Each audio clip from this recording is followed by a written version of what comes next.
പ്രിയപ്പെട്ട രക്ഷിതാക്കളെ, സ്നേഹം നിറഞ്ഞ വിദ്യാർത്ഥികളെ, ഈ വീഡിയോയിലൂടെ നമ്മൾ പരിചയപ്പെടുത്തുന്നത് സമസ്ത പാദവാർഷിക പരീക്ഷ 3ാം ക്ലാസ് ദുറൂസുൽ ഇഹ്സാൻ പരീക്ഷയ്ക്ക് പ്രധാനമായും എന്തൊക്കെ കാര്യങ്ങൾ ശ്രദ്ധിക്കണം, ഏത് രൂപത്തിലാണ് ചോദ്യങ്ങൾ വരിക, എത്ര പാഠങ്ങൾ പരീക്ഷയ്ക്ക് വേണ്ടി പഠിക്കേണ്ടി വരും, ഈ വിഷയങ്ങളെല്ലാം ഉൾപ്പെടുത്തിയ വളരെ ഉപകാരപ്രദമായ നല്ലൊരു വീഡിയോയാണ്. മുഴുവൻ കാണുന്നതിലൂടെ തന്നെ നല്ല മാർക്ക് നമുക്ക് സ്കോർ ചെയ്യാൻ പറ്റും. പ്രധാന വിഷയങ്ങൾ പറയുന്നതിന് മുമ്പ് നമുക്ക് മോഡൽ ചോദ്യപേപ്പർ ഒന്ന് വായിക്കാം. യോജിപ്പിക്കാം എന്നതാണ്. താഴെ 5 ചോദ്യങ്ങളുണ്ട്. 5 ചോദ്യങ്ങളുടെ ഉത്തരങ്ങൾ ബ്രാക്കറ്റിലുണ്ട്. ചോദ്യം വായിച്ചതിന് ശേഷം നമ്മളത് ശരിയായ വണ്ണം പൂരിപ്പിക്കണം. ഒന്നാമത്തത്, അള്ളാഹുവിനും റസൂൽ സല്ലല്ലാഹു അലൈഹി വസല്ലമക്കും വലിയ ഇഷ്ടമാണ് കുടുംബബന്ധം പുലർത്തുന്നത്. ഒക്കെ നിങ്ങൾ പഠിച്ചു വെച്ചായിരിക്കും. വേഗം ഉത്തരങ്ങൾ കിട്ടും. വളരെ സിമ്പിളായിട്ടുള്ള ചോദ്യങ്ങളാണ്. 2, ഈമാനിൻ്റെ ഭാഗമാണ് വിരുന്നുകാരെ ആദരിക്കൽ. അപ്പോൾ നമ്മുടെ വീട്ടിലൊക്കെ വിരുന്ന് വരുമ്പോൾ അവരൊക്കെ നമ്മൾ നല്ലോണം ആദരിക്കണം. അത് ഈമാനിൻ്റെ ഭാഗമാണ്. 3ാമത്തത്, ഹലാലും തൊയ്യിബുമായിരിക്കണം. തൊയ്യിബ് എന്ന് പറഞ്ഞാൽ നല്ലത്, ഹലാൽ എന്ന് പറഞ്ഞാൽ പിടിച്ചു പറിക്കാത്തതോ അല്ലെങ്കിൽ കട്ടെടുക്കാത്തതോ അല്ലെങ്കിൽ വീണ് കിട്ടിയ അതൊന്നും ഹലാലല്ല. അതല്ലാത്തതായ നല്ല കാര്യങ്ങളാണ് ഹലാലിൽ വരും. നമ്മൾ അധ്വാനിച്ചുണ്ടാക്കിയത് അങ്ങനത്തെ കാര്യങ്ങളൊക്കെ നമ്മുടെ ഉമ്മ തന്നത് ഇതൊക്കെയാണ് ഹലാൽ. പിന്നെ തൊയ്യിബ് എന്ന് പറഞ്ഞാൽ നല്ലത്, എല്ലാം കഴിക്കാൻ പറ്റൂല. അപ്പോൾ നമുക്ക് പന്നി മാംസം കഴിക്കാൻ പറ്റില്ലല്ലോ. അപ്പോൾ ഹലാലും അതുപോലെ തന്നെ തൊയ്യിബുമായിരിക്കണം കഴിക്കുന്ന ഭക്ഷണം. അപ്പോൾ അവിടെ കഴിക്കുന്ന ഭക്ഷണം എന്നുള്ളത് തിരഞ്ഞെടുക്കണം. 4, നല്ല അയൽവക്കത്തിനുള്ള വിലയായിരുന്നു എന്ത്? 1000 നാണയം. അപ്പോൾ അധികം 1000 നാണയം എന്തിൻ്റെ വിലയായി കണക്കാക്കിയതാണ്? അയാൾ അത്രയും നല്ല രൂപത്തിൽ ഇയാളോട് പെരുമാറിയ നല്ല അയൽവക്ക ബന്ധത്തിൻ്റെ വിലയായിട്ടാണ് ആ 1000 നാണയം പറഞ്ഞത്. ഇനി 5ാമത്തത്, തുടക്കത്തിൽ ബിസ്മി മറന്നാൽ. ഇപ്പം ഭക്ഷണം കഴിക്കുമ്പോൾ നമ്മൾ ആദ്യം ചെല്ലാൻ മറന്നു, നല്ല രുചികരമായ ഭക്ഷണമായതുകൊണ്ട് പെട്ടെന്ന് ബിസ്മിയൊക്കെ ചെല്ലാൻ മറന്നു, നമുക്ക് ഇഷ്ടപ്പെട്ട ഭക്ഷണമായിരുന്നു. പിന്നെയാണ് നമുക്ക് ഓർമ്മ വന്നത്, പടച്ചോനെ ബിസ്മി ഇല്ലേക്കില്ലാലോ. അങ്ങനെയാണെങ്കിൽ ബിസ്മില്ലാഹി അവ്വലുഹു വ ആഖിറുഹു എന്നാണ് പറയേണ്ടത്. എഴുതുന്നത് ശ്രദ്ധിക്കണം. പറയാൻ എല്ലാവർക്കും കഴിയും, പക്ഷേ എഴുതുമ്പോഴാണ് പ്രശ്നം വരുന്നത്. അക്ഷരപ്പിഴവുണ്ടെങ്കിൽ മാർക്ക് ഉസ്താദ് കുറക്കും, ശ്രദ്ധിക്കുക. അപ്പോൾ ഇതുപോലത്തെ ചോദ്യങ്ങളൊക്കെ നമുക്ക് വേഗം ഉത്തരം മനസ്സിലാവണമെങ്കിൽ പാഠം നമ്മൾ നല്ലോണം വായിക്കണം, അതും കൂടെ ശ്രദ്ധിക്കുക. ഇനി 2ാമത്തത്, ഈ ചോദ്യ പേപ്പറിൽ ഏറ്റവും ഇമ്പോർട്ടൻ്റ് ആയ 3 ചോദ്യങ്ങളാണ് വായിക്കാൻ പോകുന്നത്. 2 വീതം എഴുതാം എന്നാണ് ചോദ്യം. 2 അതിൽ വരുന്നതൊക്കെ എഴുതി കൊടുത്തിട്ടുണ്ട്. കാരണം നിങ്ങൾക്ക് ഏതാണ് ഓർമ്മ വരിക എന്നറിയില്ല, നിങ്ങൾക്ക് ഏതാണ് പഠിക്കാൻ എളുപ്പം എന്നറിയില്ല. അതുകൊണ്ട് മുഴുവൻ കൊടുത്തിട്ടുണ്ട്. വളരെ ഇമ്പോർട്ടൻ്റ് ആണ്. എല്ലാറ്റിൽ നിന്നും 3 ചുരുങ്ങിയത് നമ്മൾ പഠിച്ചു വെക്കണം. ആദ്യത്തെ ചോദ്യം, കുടുംബബന്ധം പുലർത്തുന്നതിനുള്ള മാർഗ്ഗങ്ങളാണ് ആദ്യം ചോദിച്ചത്. അതിൽ കുടുംബക്കാരെ സൽക്കരിക്കുക, ഇടയ്ക്കൊരു സൽക്കാരമൊക്കെ വെക്കുക കുടുംബക്കാരെ. പിന്നെ അവർക്ക് സ്വതക്ക ചെയ്യുക. അപ്പം നമ്മൾ പൈസ ഒക്കെ ഉണ്ടെങ്കിൽ കുടുംബക്കാർക്ക് കൊടുക്കുക. കഴിയുന്ന സഹായങ്ങളൊക്കെ നമ്മൾ അവർക്ക് ചെയ്തു കൊടുക്കുക. നമ്മളെ കൊണ്ട് കഴിയുന്ന സഹായങ്ങൾ. അവരെ സന്ദർശിക്കുക. അപ്പോൾ അവിടെ കുടുംബക്കാരെ വീട്ടിലൊക്കെ ഒന്ന് ഇടയ്ക്ക് പോവുക. അതുപോലെ തന്നെ അവർക്ക് ഹദിയ നൽകുക, വെറുതെ പൈസ കൊടുക്കുക അല്ലെങ്കിൽ സമ്മാനങ്ങളൊക്കെ കൊടുക്കുക. രോഗിയായാൽ ആവശ്യമായത് ചെയ്തു കൊടുക്കുക. രോഗം എന്ന് മനുഷ്യനെ വല്ലാണ്ട് പടർന്നു വന്നിരിക്കുന്ന കാലമാണ്. അപ്പോൾ ആരെങ്കിലുമൊക്കെ കുടുംബത്തിൽ രോഗിയായാൽ നമ്മളെക്കൊണ്ട് എന്ത് സഹായമാണ് അവർക്ക് ചെയ്തു കൊടുക്കാൻ കഴിയുക, ആ സഹായങ്ങളൊക്കെ ചെയ്തു കൊടുക്കുക. അവരെ സന്തോഷങ്ങളിൽ നമ്മൾ സന്തോഷിക്കുക. അവർക്ക് എന്തെങ്കിലും പദവി കിട്ടുമ്പോഴല്ല എന്തെങ്കിലും വലിയ നിയമത്തുകളൊക്കെ കിട്ടുമ്പോൾ നമുക്കും സന്തോഷം ഉണ്ടാവണം, നമുക്ക് അസൂയ ഉണ്ടാവണം, കിട്ടി എനിക്ക് കിട്ടിയില്ല, അങ്ങനെയല്ല. അവരുടെ സന്തോഷത്തിൽ നമ്മളും സന്തോഷം പ്രകടിപ്പിക്കണം. ഇനി അവർക്ക് ദുഃഖം വരുമ്പോൾ ആശ്വസിപ്പിക്കുകയും, അവരെ കുടുംബത്തിൽ ആരെങ്കിലും മരണപ്പെട്ടാൽ അവിടെ പോയിട്ട് സാരമില്ല, മനുഷ്യൻ്റെ കാര്യമല്ലേ എന്നൊക്കെ പറഞ്ഞ് ആശ്വസിപ്പിക്കുക. പിന്നെ ദുആ ചെയ്യുക, മോൻ പടച്ചോൻ പുറത്തു കൊടുക്കട്ടെ.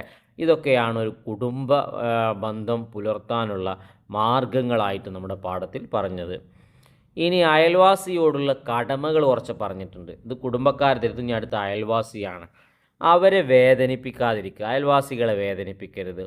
അവർ നമ്മെ വേദനിപ്പിച്ചാൽ നാം പൊരുത്തപ്പെട്ടു കൊടുക്കണം, നാം പൊറുക്കുക. അപ്പോൾ എന്നെ അടിച്ചല്ലേ നീ, നിന്നെ ഞാൻ അടിക്കും, ആ ശൈലിയല്ല സ്വീകരിക്കേണ്ടത്. അവർ നമ്മളെന്തെങ്കിലും വാക്കുകൊണ്ടോ പ്രവൃത്തി കൊണ്ടോ എന്നൊക്കെ വേദനിപ്പിച്ചിട്ടുണ്ടെങ്കിൽ നമ്മളത് പൊറുക്കുക. അവരെ നമ്മൾ ബഹുമാനിക്കുക. അവർ നമ്മൾ അയൽവാസിയാണെന്ന നിലക്ക് നമ്മൾ അവരെ ബഹുമാനിക്കുക. പിന്നെ അവർക്ക് ഗുണമല്ലാത്തൊന്നും നമ്മൾ ചെയ്യരുത്, അവർക്ക് ഗുണം ചെയ്യുക, നല്ല കാര്യങ്ങൾ മാത്രം ചെയ്യുക. പിന്നെ അവരെ ഒന്ന് സന്ദർശിക്കുക. അപ്പോൾ പുറത്തേക്ക് കാണുന്നില്ല 2 ദിവസമായിട്ട്, അപ്പോൾ അവിടെ ഒരു പ്രായമുള്ള ഒരാളുണ്ടായിരുന്നു. അപ്പോൾ എന്താണ് അന്വേഷിച്ച് നോക്കുമ്പോൾ അയാൾ ഒന്നും കൂടെ അയാൾക്ക് രോഗം കൂടിയിട്ടുണ്ട്. അപ്പോൾ ഒന്ന് ഇടയ്ക്കിടയ്ക്ക് അവരെ സന്ദർശിക്കുക, പിന്നെ അവരെ സുഖവിവരങ്ങളൊക്കെ അന്വേഷിക്കുക. വാപ്പാക്ക് എങ്ങനെയുണ്ട്, ഉമ്മാക്ക് എങ്ങനെയുണ്ട്, അങ്ങനത്തെ സുഖവിവരങ്ങളൊക്കെ, ഗൾഫിലുള്ള പുതിയാപ്പിളക്ക് എങ്ങനെയുണ്ട്, ഉപ്പാക്ക് എങ്ങനെയുണ്ട് എന്നൊക്കെ ചോദിക്കുക.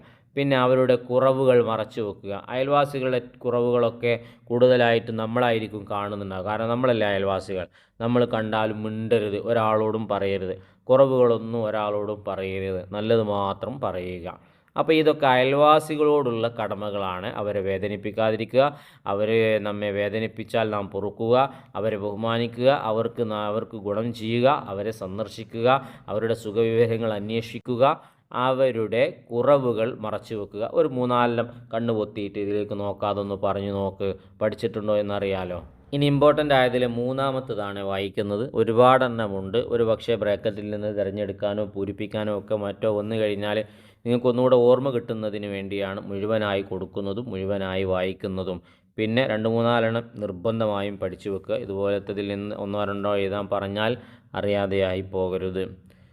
കഴിക്കുന്ന ഭക്ഷണം ഹലാലും തൊയ്യിബുമായിരിക്കുക. ഭക്ഷണം കഴിക്കുന്നത് ഇബാദത്ത് ചെയ്യാനുള്ള കഴിവുണ്ടാകാനാണെന്ന് കരുതുക. വെറുതെ കഴിച്ചാൽ മാത്രം പോരാ, അത് ഇബാദത്ത് ചെയ്യാനുള്ള കഴിവുണ്ടാവാനാണെന്ന് കരുതിയാൽ അതിന് വേറെ കൂലി കിട്ടും. 2 കൈകളും വായയും കഴുകുക. നമ്മൾ പലപ്പോഴും ഒരു കൈയാണ് കഴുകാറുള്ളൂ. അങ്ങനെയല്ല, കഴുകുമ്പോൾ 2 കൈ കഴുകലാണ് സുന്നത്ത്. പിന്നെ വായും ഒന്ന് കഴുകണം. പിന്നെ ഇരുന്ന് കഴിക്കുക, ഇരുന്നിട്ടാണ് കഴിക്കേണ്ടത്. വലത് കൈ കൊണ്ടേ കഴിക്കാവൂ. തുടക്കത്തിൽ ബിസ്മി ചൊല്ലുക.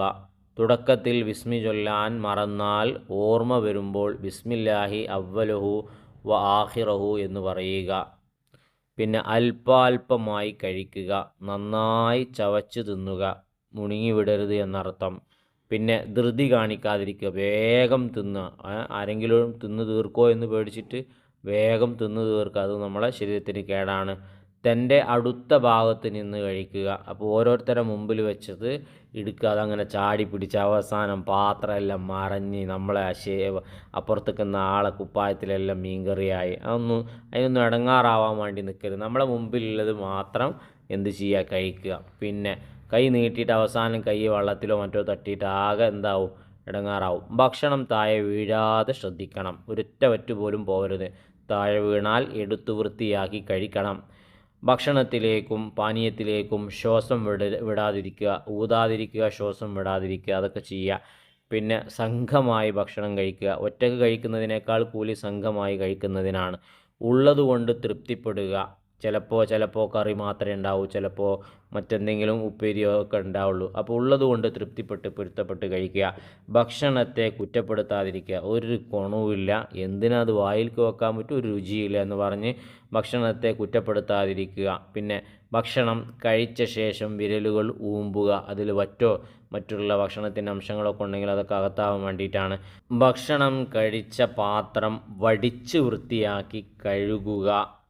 ശേഷം കൈയും വാഴയും കഴുകുക. ഇതൊക്കെ ഭക്ഷണം കഴിക്കുന്നതിൻ്റെ മര്യാദകളാണ്, പഠിച്ചു വെക്കുക. ഇനി നമുക്ക് അടുത്ത ചോദ്യം വായിക്കാം. വായിക്കുന്നതിന് മുമ്പ് കഷ്ടപ്പെട്ട് ഇതുപോലത്തെ നല്ല നല്ല വീഡിയോകൾ നിങ്ങളിലേക്ക് എത്തിക്കുന്നതിൽ നിന്ന് പ്രതീക്ഷിക്കുന്നത് നിങ്ങളെ സ്നേഹമായ സബ്സ്ക്രൈബാണ്. ചെയ്യാതെ കാണുന്നവരുണ്ടെങ്കിൽ ഒന്ന് ചെയ്ത് സപ്പോർട്ട് ചെയ്യുക.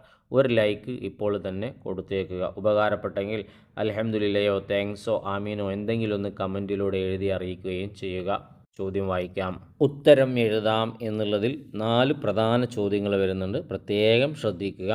ആരാണ് കുടുംബക്കാർ? ഒട്ടുമിക്ക പരീക്ഷയ്ക്കും ചോദിക്കാറുണ്ട്, ശ്രദ്ധിക്കുക. നമ്മുടെ ഉപ്പയുമായോ ഉമ്മയുമായോ രക്തബന്ധം ഉള്ളവരാണ് കുടുംബക്കാർ. 2, അയൽപക്ക ബന്ധം ഊട്ടിയുറപ്പിച്ച ഖുറാസാനിലെ ആ മഹാപണ്ഡിതനാരാണ്? അബ്ദുല്ലാഹിബ്നു മുബാറക് റളിയല്ലാഹു അൻഹു. പേര് പ്രത്യേകം ശ്രദ്ധിക്കുക, അബ്ദുല്ലാഹിബ്നു മുബാറക് റളിയല്ലാഹു അൻഹു. 3, ഭക്ഷണം കഴിക്കുന്നത് കൊണ്ട് നാം കരുതേണ്ടത് എന്താണ്? അള്ളാഹുവിന് ഇബാദത്ത് ചെയ്ത് ജീവിക്കാനും ശരീരത്തിൻ്റെ ആരോഗ്യത്തിനും. ആരോഗ്യമുണ്ടെങ്കിലേ ഇബാദത്ത് ചെയ്യാൻ കഴിയൂ. ഇബാദത്ത് എന്ന് പറഞ്ഞാൽ നിസ്കാരം, നോമ്പ്, മറ്റുള്ള കാര്യങ്ങളൊക്കെ എടുക്കുക. അത് ചെയ്യണമെങ്കിൽ ശരീരത്തിന് ആരോഗ്യം വേണം. അപ്പോൾ ആരോഗ്യത്തിനും ഇബാദത്ത് ചെയ്യാൻ വേണ്ടിയിട്ടാണ് നമ്മൾ ഭക്ഷണം കഴിക്കുന്നത് കരുതേണ്ടത്. നാലാമത്തത് വീട്ടുകാർ വിരുന്നുകാരെ സ്വീകരിക്കണം. എങ്ങനെ? പ്രസന്ന ഭാവത്തോടുകൂടെ വിരുന്നുകാരെ സ്വീകരിക്കണം. ഇവർ വരുമ്പോൾ തന്നെ ഇവരോട് ചൂടാകുന്ന ശൈലിയോ അല്ലെങ്കിൽ മുഖം വീർപ്പിച്ച് ഇങ്ങനെ അവർക്ക് ഇഷ്ടമില്ലാത്ത രൂപത്തിൽ നിൽക്കുകയോ ചെയ്യരുത്. അങ്ങനെയാകുമ്പോൾ അവർക്ക് സന്തോഷമുണ്ടാവില്ല. നല്ല പ്രസന്ന ഭാവത്തോടുകൂടെ വിരുന്നുകാരെ സ്വീകരിക്കുക. ഇനി നാലാമത്തത് പൂർത്തിയാക്കാം എന്ന ചോദ്യമാണ്. ഇതുപോലത്തെ ചോദ്യങ്ങൾക്ക് ഉത്തരം എഴുതാൻ കഴിയണമെങ്കിൽ പാഠഭാഗം നന്നായി വായിക്കണം. ശ്രദ്ധിച്ചോളൂ. ഒന്നാമത്തെ ചോദ്യം, കുടുംബബന്ധം പുലർത്തിയാൽ ഡാഷ് വിശാലമാകും. അതേതാണ്? റിസ്ക് വിശാലമാകും. റിസ്ക് എന്ന് പറഞ്ഞാൽ നമുക്ക് ആവശ്യമുള്ള എല്ലാ സാധനവും റിസ്ക്കിൽ വരുന്നുണ്ട്. അപ്പോൾ എല്ലാം നമുക്ക് വിശാലമാകും. പിന്നെ ഡാഷ് കൂടും. ഏതാണ് കൂടുന്നത്? ആയുസ് കൂടും. ഇനി രണ്ടാമത്തത്, അയൽവാസി പട്ടിണി കിടക്കുമ്പോൾ ഡാഷ് അല്ല എന്ന് നബി സല്ലല്ലാഹു അലൈഹി വസല്ലമ തങ്ങൾ പറഞ്ഞിരിക്കുന്നു. വയറ് നിറച്ച് ഉണ്ണുന്നവൻ പൂർണ്ണ വിശ്വാസി അല്ല. വയറ് നിറച്ച് ഉണ്ണുന്നവൻ പൂർണ്ണ വിശ്വാസി അല്ല എന്ന് നബി സല്ലല്ലാഹു അലൈഹി വസല്ലമ തങ്ങൾ പറഞ്ഞിരിക്കുന്നു. മൂന്നാമത്തത്, അൽഹംദുലില്ലാഹില്ലദീ ഡാഷ് മിൻ ഗൈരി ഹൗലി മിന്നി വലാ ഖുവ. അൽഹംദുലില്ലാഹില്ലദീ അത്അമനി ഹാദാ വറസഖനീഹി മിൻ ഗൈരി ഹൗലി മിന്നി വലാ ഖുവ. ഭക്ഷണം കഴിക്കുന്നതുമായി ബന്ധപ്പെട്ട ദിക്റല്ലേ, പഠിച്ചു വെക്കുക, ജീവിതത്തിൽ നല്ലോണം പ്രാവർത്തികമാക്കുക. നാലാമത്തത്, വിരുന്നുകാരവർ വീട്ടിൽ വന്നാൽ വീട്ടിൽ നിറയും ഉന്മേഷം. അതൊരു ബൈത്താണ്. പിന്നെ അഞ്ചാമത്തത്, സാരം എഴുതാം എന്നൊരു ചോദ്യമുണ്ട്. അതിലൊന്നാമത്തത്, മൻ കാന യുഅ്മിനു ബില്ലാഹി വൽ യൗമിൽ ആഖിരി ഫൽയുക്രിം ലൈഫഹു. ആരെങ്കിലും അല്ലാഹുവിലും അന്ത്യദിനത്തിലും വിശ്വസിക്കുന്ന പക്ഷം അവൻ തൻ്റെ അതിഥിയെ ബഹുമാനിക്കട്ടെ എന്നതാണ് അതിൻ്റെ ആശയം. ചിലപ്പോൾ ആശയം കൊടുത്തിട്ട് ഹദീസ് എഴുതാൻ പറഞ്ഞേക്കാം, ചിലപ്പോൾ അതിലുള്ള ഹദീസ് പൂരിപ്പിക്കാൻ ചോദിച്ചേക്കാം. അതുകൊണ്ട് ഹദീസും പഠിക്കുക, ആശയവും പഠിക്കുക. ഇത് വായിച്ചു കഴിഞ്ഞതിലൂടെ ചോദ്യം വന്ന രൂപം കൃത്യമായി മനസ്സിലായിട്ടുണ്ടാവുമെന്ന് വിചാരിക്കുന്നു. ദുറൂസിൽ 4 പാഠങ്ങൾ മാത്രമാണ് നമുക്ക് പരീക്ഷയ്ക്ക് പഠിക്കാനുള്ളത്. എല്ലാം നന്നായി ചോദ്യങ്ങളും ഉത്തരങ്ങളും ആയത്തും ഹദീസുകളും ഒക്കെ കൃത്യമായി മനസ്സിലാക്കി വെക്കുക. എല്ലാവർക്കും നല്ല വിജയമുണ്ടാവട്ടെ എന്ന് ആത്മാർത്ഥമായി ദുആ ചെയ്യുകയാണ്. ഇനിയും നമുക്ക് മറ്റു വിഷയങ്ങളുടെ വീഡിയോ ചെയ്യണം. നിങ്ങളുടെ സപ്പോർട്ടായ സബ്സ്ക്രൈബ് ഉണ്ടാവണം. ലൈക്ക് ചെയ്യാൻ മറന്നവർ ലൈക്ക് ചെയ്യുക. ഉപകാരപ്പെട്ടെങ്കിൽ നന്ദി അറിയിച്ച് കമൻറ്റിലൂടെ എന്തെങ്കിലും ഒന്ന് എഴുതി അറിയിക്കുകയും ചെയ്യുക. നല്ല നല്ല വീഡിയോയുമായി നമുക്ക് വീണ്ടും കാണാം.